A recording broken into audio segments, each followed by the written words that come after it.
এই রক্ত দেওয়ার টেন্ডেন্সি কিন্তু মানুষকে আরেকজনের প্রতি মমত্ববোধ এবং স্যাক্রিফাইস মানসিকতা কিন্তু মনের মধ্যে বিল্ড আপ হয়।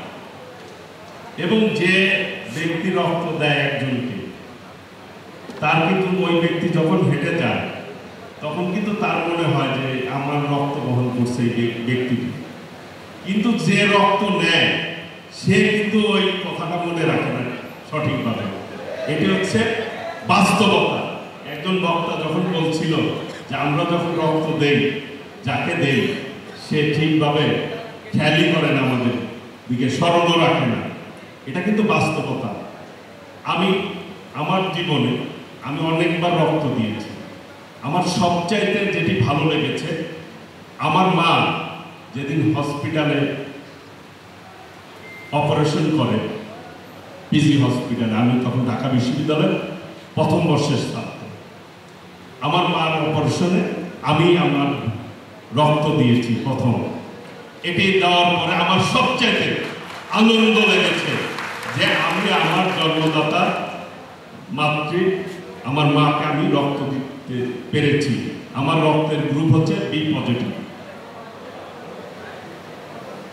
এরপরে অসংখ্য রোগী ঢাকা থেকে যখন কেউ যেত, ঢাকা বিশ্ববিদ্যালয়ের যারা অধ্যয়ন করে তারা ভালো বলতে পারবে যে ঢাকা বিশ্ববিদ্যালয়ের ছেলেরা কিন্তু রক্ত দেওয়ার ক্ষেত্রে সবচেয়ে বেশি এগিয়ে থাকে সকল সময়।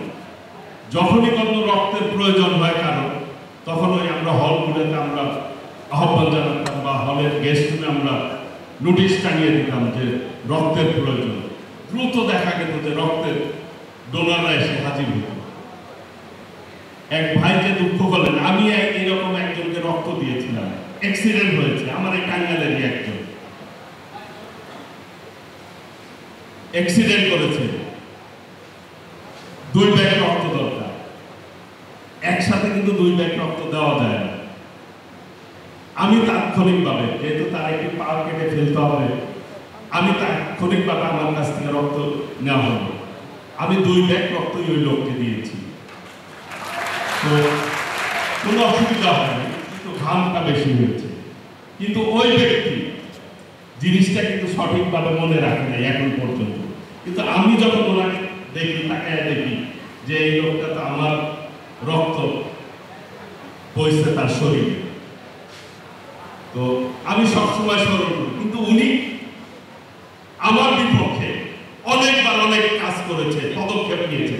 আমি শুধু মনে মনে ভাবছি যে এই লোকটিকে আমি রক্ত দিলাম, অথচ কোনো কারণ ছাড়াই সে আমার বিপক্ষে কথা বলে। তো মানুষ উপকারকে সবাই মনে রাখে না, কৃতজ্ঞতা সবার মধ্যে কিন্তু নাই। আল্লাহ রাব্বুল আলামিন আমাদেরকে এই পৃথিবীতে পাঠিয়েছে, আমরা সকলেই কিন্তু আল্লাহর প্রতি সঠিকভাবে কৃতজ্ঞতা প্রকাশ সবাই করি না। সেই জন্যই কিন্তু আল্লাহ বেহেশত এবং দোজখ দুইটাই কিন্তু রেখেছে, পুরস্কার এবং শাস্তি।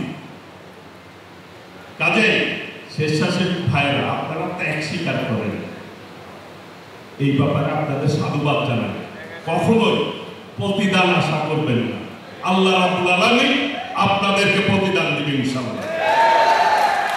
কাজে এই ধরনের সংগঠন, এই ধরনের প্রোগ্রামের মধ্য দিয়ে নতুন করে রক্ত দেওয়ার ক্ষেত্রে মানুষ কিন্তু উদ্বুদ্ধ হবে যে না, কারণ 3 মাস পর পর কিন্তু রক্ত চেঞ্জ হয়। একটি ব্যক্তি 3 মাস পর পর রক্ত দিতে পারে, কোনো অসুবিধা হয় না।